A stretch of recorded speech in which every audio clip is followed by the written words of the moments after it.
Welcome everyone to Vested Interest. This is Shane back for a stock pick of the day video. It is July 9th, Tuesday. Hopefully your week is off to a great start. We are going to take a look at one out of the industrial sector, Owens Corning, and this is one in my portfolio. So full disclosure, I am long Owens Corning. I have not done one in my portfolio in a while, but this one pulled back today, so I thought we'd take a look. Now, before we get too far into the video, if you could do me a favor, or if you are a new subscriber and haven't done so, or if you are an existing viewer of the channel and haven't done so, I know there's a lot of you out there who watch the channel who are not subscribers yet. Go ahead and hit that thumbs up button down below. If you are a dividend growth investor, make sure you are subscribed to the channel. Hit that subscribe button. Join us on this journey to financial freedom. Join the Vested Interest community. Make sure you click that notification bell so you're notified whenever we put out any new content. I do the stock pick of the day videos Monday through Thursday whenever the market is open. I also do a portfolio update on every Sunday morning, so tune back in for that, and then make sure you do all that. It really does help out a small YouTube channel like mine, very close to 1,000 subscribers. Really appreciate all of you who have taken the time to do that, and really appreciate all of the subscribers out there and the continued support. It really does mean a lot to read your comments, to see the views out there, to see you guys are getting some value out of this content. Really appreciate all of you out there, and thank you to everyone who's taken the time to do that today.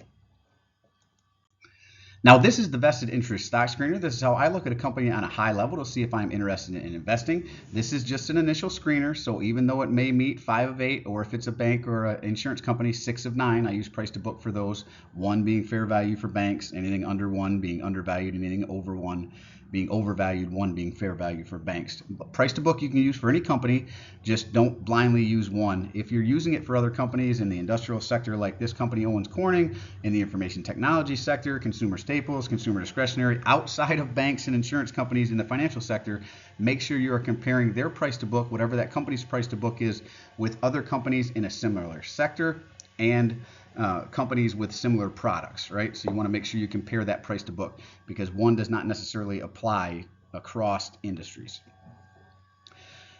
This is, again, an initial screener, so just because it may meet 5 of 8 or 6 of 9 doesn't mean I'm investing. It means it goes onto my watch list. Thousands of companies out there, thousands of stocks to choose from. This just gives me an initial screener, a way to take a look at them on a high level and see if I'm interested in looking any deeper, popping the hood and looking into the financials at all. If they do meet the screener, then I do more of a deep dive into the financials, the balance sheet, the income statement, looking at stuff like the debt to equity ratio, their assets over liabilities. Is their revenue growing? Are their margins expanding? Are they paying down debt? Are they repurchasing their shares, or are they diluting you as a shareholder? Lots of good information in the balance sheet and the equity balance sheet and the income statements. Make sure that if you are an individual stock investor, you are doing deep dives into their financials. You want to understand where their revenue is coming from, that sort of thing. Now back to the video. We are talking about Owens Corning, and check them out at their homepage, www.owenscorning.com. That's www.owenscorning.com. That is their homepage where I pulled this information from.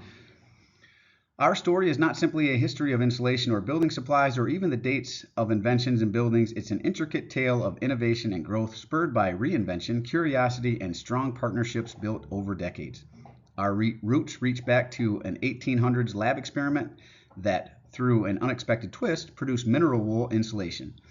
This set off a wave of innovation for what would in time become the insulation industry we lead today. Over the decades that followed, we experimented with glass, partnering with organizations along the way to develop new applications and production methods for our innovation products. So you can read through the rest of this. It gives you a little bit more of the history on the company, Owens Bottle Machine Company, right? So they had their hand in glass for a while. A lot of this no longer exists. Their real bread and butter is insulation for both residential and commercial products, as well as your shingles on your house, as well as some other building products. But they're a building products company that specializes in residential and commercial insulation and roofing material. And then down here at the bottom, I like maps. If they offer me a map, I'm going to plug it into the videos, right? You can see their world headquarters, their insulation facilities, roofing facilities, composite facilities, and excuse me, science and technology centers, right? So they're still doing that research that brought us insulation in the first place. And you can see they are heavily invested in America, all the way from South America, Central America to North America, up into Canada, which is part of North America, into Europe, over into Asia. So they are spread across the globe there. So not just here in the United States, which is their main presence, but across the world. So if we're slow here, you might be, building over in Europe, building over in Asia, or building down in South America. Now, the reason we're taking a look at them, down 1.18% on the day. We are talking about Owens Corning, ticker OC, out of the industrial sector. Closed out the day at $165.36. Looks like they are down a little bit more in the after hours. Now, their 52-week range as low as $109.95, as high as $184. They are not close to their 52-week low, definitely closer to their 52-week high right now. They wouldn't get a check for this one. I think they need to drop all the way down to about 100, and I did the math here a minute ago. Let me pull it up on my phone. What was it? They would have to drop all the way. Well, maybe I didn't do it on my phone. Maybe I did it on the computer. Let me do it real quick here. 109.95 times 1.15. They would have to drop all the way down to $126.44 to be within 15% of their 52-week low. Now, my cost basis on this one you're going to see is very, very low. It's even lower than where they sit at their 52-week low. So this would be one I might nibble on a little bit if it was a drop down a little bit more. It dropped down a little bit a while back, but I didn't take advantage of it, and I may take advantage of it here if it was to drop down a little bit more into the 150s, maybe 140s, definitely in the 140s. But if it was dropping to 150s, I might nibble on this one a little bit, just because, like I said, my cost basis is in the $90 range, so it's lower than even their 52-week low. I was buying this a couple years back. I wish I'd have bought a lot more. You'll see my cost basis here at the end. They do have a market cap of $14.33 billion, a beta of 1.41, so they are more volatile than the overall market. And again, I'd like to use this volatility to my advantage. If they were to drop into the 140s to 150 range, I may add a little bit here. Price to earnings ratio, PE is low, $13.37 per share. EPS, $12.37 per share. Very close EPS to its price to earnings ratio. I kind of like whenever the EPS is above the price to earnings ratio. It doesn't really mean anything. I just kind of like it when it is. Earnings date coming up August 6th. Forward dividend is $2.40. They are quarterly payers, so divide by 4, or wait here in a minute. We'll see it at the end of the video. Dividend yield, low dividend yield on this one, 1.43, at least where it is currently. My dividend yield is much higher. I think I locked in about a 2.4, almost a 2.5% dividend yield whenever I was buying this a couple years back. Ex-dividend date is July 15th. So they will pay out on August 2nd. So you would be in line for the next dividend if you were to buy them now or hold them now. And you can buy them up to July 14th and still get that August 2nd dividend. 1-year target, at least according to Yahoo Finance, where I pulled this information from, $187.30. So they see some upside as far as price appreciation per share goes. Now we're going to jump over and look at dividend yield theory and see if this one is potentially undervalued. To do that, we look at their 5-year dividend yield average of 1.42%. We compare it to their current 1.43%, or over here it says forward, same number, just because it says forward, it is their current. And since it is higher than their 5, just a tick higher at 1.43, I would really call this fairly valued, but technically dividend yield theory says this one is just a hair undervalued or fair valued if you really wanted to just go by 1.4, not go to the other decimal point there. But 1.43% being higher than their 5-year dividend average of 1.42%, they are slightly, ever so slightly undervalued according to dividend yield theory. Payout ratio very low on this one. I like 75% or under, and they are sitting at 18.11%. Now we're going to jump down to look at their free cash flow. We want growing free cash flow over time as dividend growth investors, because typically if a company has growing free cash flow and they pay out dividends, they have growing dividends to match. And we also want that free cash flow to be growing so that we can get growing dividends over time and our dividends are safe. That's why we look at the payout ratio, right? Now, 2021, you can see here, $1 billion, $1.087 billion. 2022 up to $1.314 billion. 2023 down a little bit to $1.193 billion, and so far in the trailing 12 months, which again, remember, includes part of 2023 as well as what's been reported so far in 2024. So we'll have to wait and see how the rest of 2024 shakes out. But so far in the trailing 12 months, they're sitting at $1.387 billion. So I would say short of this one downturn in 2023, we're seeing growing free cash flow, but I wouldn't give them a check because of this. Now, the repurchase of shares, typically I look at this as well. I like companies that are pulling shares out of the market.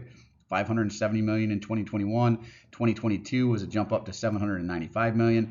Now here's where it gets a little wonky, right? 1.3 billion in free cash flow, down in free cash flow to 1.1, and they also decreased their repurchase of capital shares. So that's why I'm saying this doesn't account for that decrease in free cash flow in 2023. So they were down a little bit in 2023. They also decreased slightly their repurchase of capital shares. So far, it looks like they're continuing that trend of repurchasing their own shares. But again, remember, this trailing 12 months accounts for part of 2023. Now we're going to jump over to stockanalysis.com, and I always recommend more than one source so you can make sure the information you're getting is accurate and up to date. You pick any sources that you like. These are just 2 sources that I like.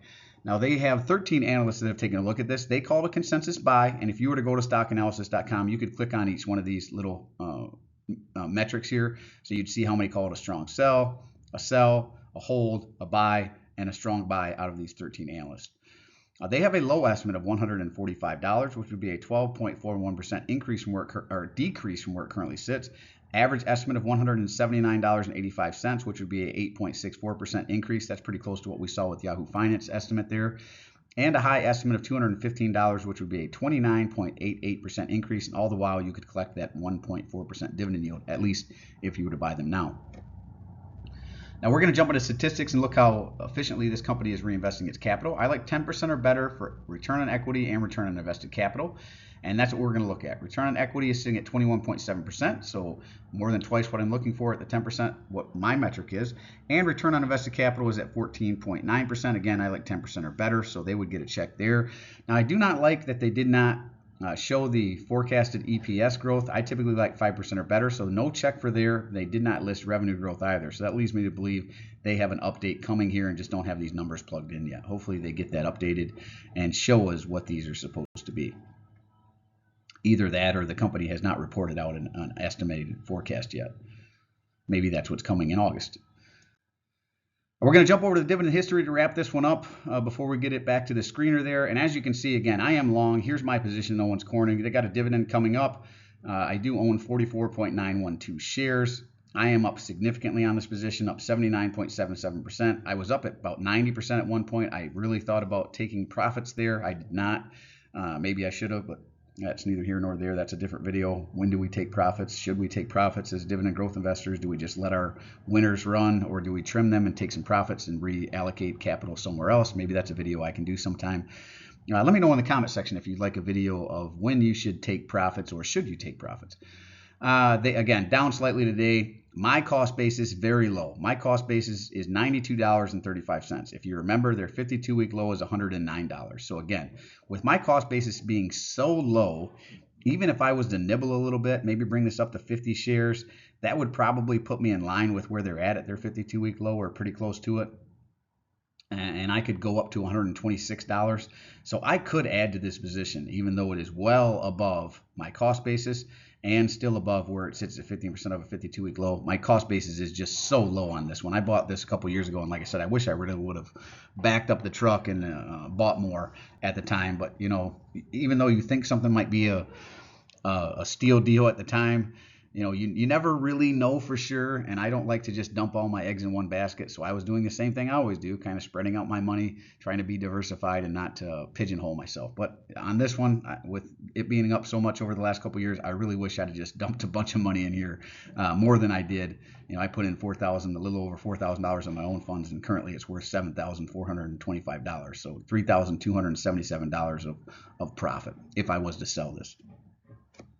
So quarterly dividend payer, they do pay out on the January, April, August, November timeframe. So not a lot of companies do. I do like that. Payout ratio, again, they've got them at 19.37%. Yahoo Finance had them in the 18%. Either way, it's under 20%, under the 75%. I look for very high dividend growth on this one, 21.47%. Growth, 5 years of dividend growth. Buyback yield, very impressive, 4.35%, with shareholder yield at 5.79%. Going back to January 2022, they were paying 35 cents. In January 2023, they raised it up to 52 cents. And January 2024 was the most recent raise, up to 60 cents. And I would anticipate again in January 2025 them raising it up again and increasing it. So very nice dividend growth over time. Really like this. And again, if this was a drop into the 140s, 150s, even at 165, I may nibble on this one a little bit. Probably not this month. I'll see what shakes out over the next month, and then we'll see where we go from there. It is one I want to add to, though. So let's run through the screener, understand the business. That's where we started. Check there. Growing free cash flow. We had the one downturn in 2023, so I did not give them a check there. Growing dividend, yes, definitely growing dividend. Very fast growth in this one, over 20%. Dividend payout ratio under 75%. Yes, well under. It's under 20%. Check valuation base. I gave them a check here. You know, it is slightly undervalued according to dividend yield theory, so we gave them a check. It is not close to the 15% of a 52-week low. It is not under my cost basis either, so I did not give them a check there. Return on invested capital, return on equity is greater than 10%, so check there. And they did not list the earnings per share, so no check there. It does make 1, 2, 3, 4, 5, so it would still make it onto my watch list. Obviously, it's in my portfolio. It's not one I'm very concerned with. I think there may be a slowdown in building right now, especially if we enter into a prolonged recession. So this one would be impacted. And again, if it was to pull back significantly, this is one I'm looking to add and build out. I would try to get this to 100 shares if it was to pull back significantly. Well, that is it for this one. Let me know what you think of Owens Corning. Is it in your portfolio? Is it one you're watching? Is it one you're buying? Is it one you're selling? Maybe you're like me, you bought it a couple years, you're up significantly, and you're looking to take some profit. Let me know in the comment section down below. As always, appreciate you stopping by. If you haven't done so already, don't forget to show me some love. Hit that thumbs up, ring the notification bell. Most importantly, subscribe to the channel. Join us on this journey to financial freedom. Join the vested interest community. I do personally read and respond to the comments. I'm always interested to read your questions, opinions, or suggestions for future topics. So if you have a company like Owens Corning, you want me to do a stock pick of the day video, go ahead and drop it down in the comment section below. I do have some other suggestions people have put in over the last couple of weeks, so I'll work those in over the next couple of weeks. So again, good reason to hit that notification bell so you're notified whenever we put out those videos. And that is all. This is Shane signing off, wishing peace and prosperity to you and yours. And remember, financial security comes to those who take a vested interest. Hey, thanks for stopping by. Hope you have a great weekend. We'll see you in the next one. I am not a financial advisor. You can read the rest of this. It's getting a little long, so I'm not a financial advisor. Even if I was, I'm not your financial advisor. I'm just a regular guy on YouTube. Make sure you're doing your own research.